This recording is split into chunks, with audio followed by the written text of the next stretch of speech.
What's up, Collide? Did you know that you can see God?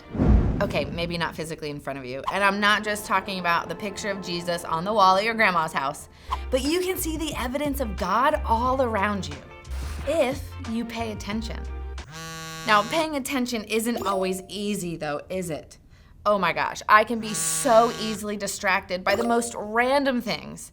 There have been countless times at school that the teacher is talking about something probably important, and something they said reminds me of something my friend said that one time, which made me think of that sleepover we had a couple weeks ago and how we were cracking up at 2 a.m. making animal noises.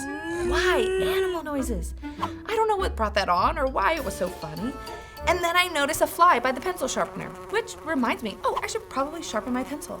And as I'm doing that, I see all the fun things happening outside the window, so of course, my mind goes to 5 other places before I sit down at my desk, and I missed everything that the teacher was talking about.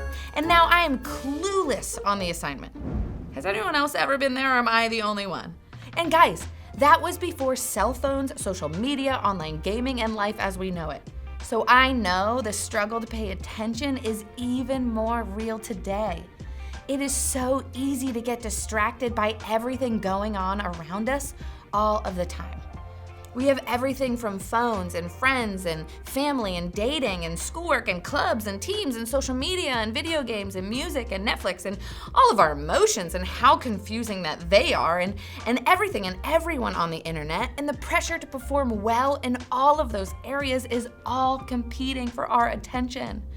And with so much coming at us all the time, it's tough to make sense of what we're actually giving our attention to on a daily basis. And I know that keeping our focus is easier for some than others. But the truth is, distractions exist for all of us. So we all need to be intentional to see God at work in our everyday lives. So the question is, with so many things competing for our attention, how do we make room to give God more of our focus? See, Peter was one of Jesus's closest friends, and he wrote a letter to people who were being persecuted and treated terribly because they were following Jesus. They were distracted by fear and anxiety, social pressure, and even survival on a regular basis. And through it all, Peter gave a lot of advice about what it means to follow Jesus in everyday life, with all of the busyness, distractions, and things trying to take our attention. So go ahead, turn to 1 Peter chapter 5, verse 8, and let's read it together. It says, "Stay alert, watch out for your great enemy, the devil. He prowls around like a roaring lion looking for someone to devour." He's saying focus, pay attention, stay alert, because the devil wants to distract you and devour you. And since it's so easy for us to lose sight on what matters most in life, we have to work at building the discipline and self-control necessary to shift our focus and put our attention on God no matter what's happening around us. Because if we don't, like Peter said, we run the risk of being devoured. Dramatic? Sure, yeah. But he's making the point that if we're not intentional about what has our attention, we run the risk of being distracted by all the things that aren't helpful or healthy for us.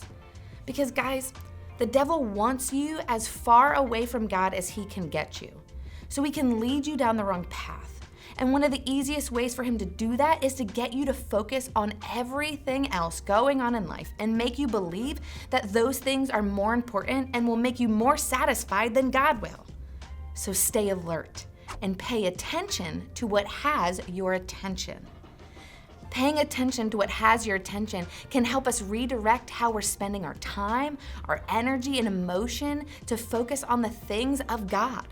It can help us stay alert to what might try to devour us and help us to make better choices in life, instead of just following the crowd or chasing the next thing that catches our eye. It can clear space in our hearts and our minds to focus on the fruit of God's Spirit in the world. The love, joy, peace, patience, kindness, goodness, faithfulness, gentleness, and self-control, and how those things are on display in our lives and the lives of others.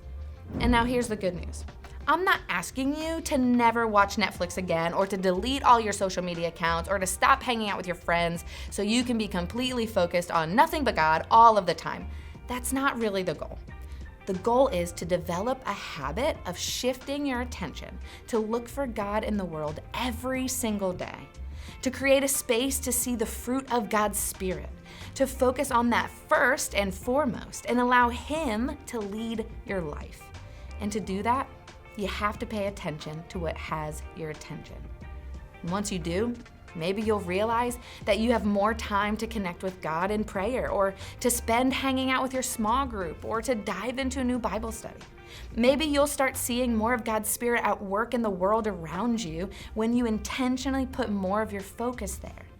Maybe you'll even discover new things about who God is, because what you look for, you will find. And so if you look for God, you will find Him. Take time to think about where most of your energy and emotions are spent on a regular basis. Is it on your crush or what the popular kids think of you? Is it on the pressures at home and the dynamics of your family? Is it in doing well at school and sports? Is it being a light for Jesus? Or is it avoiding your feelings that you're feeling? What has your focus and attention throughout the day? Now, in a minute, when we head to group, we're gonna help you to get started with a little activity to see where your attention tends to go. And remember, this isn't a test, so there are no wrong answers, so please don't judge yourself or anyone else for how their list looks. The point is to help us to start paying attention to what has our attention. And once you know that, it's easier to know where you can make a change. And I would even encourage you to do this every day for a whole week. And then at the end of the week, reflect on where your attention is getting the most of your energy and decide where you want it to go moving forward. Maybe you'll discover that you want to build a better habit of prayer throughout the day or reading your Bible more regularly. Maybe you'll want to take time to silently think about where you see the fruit of God working in your life. Or maybe you'll want to start your day focusing on God by going through a morning devotional.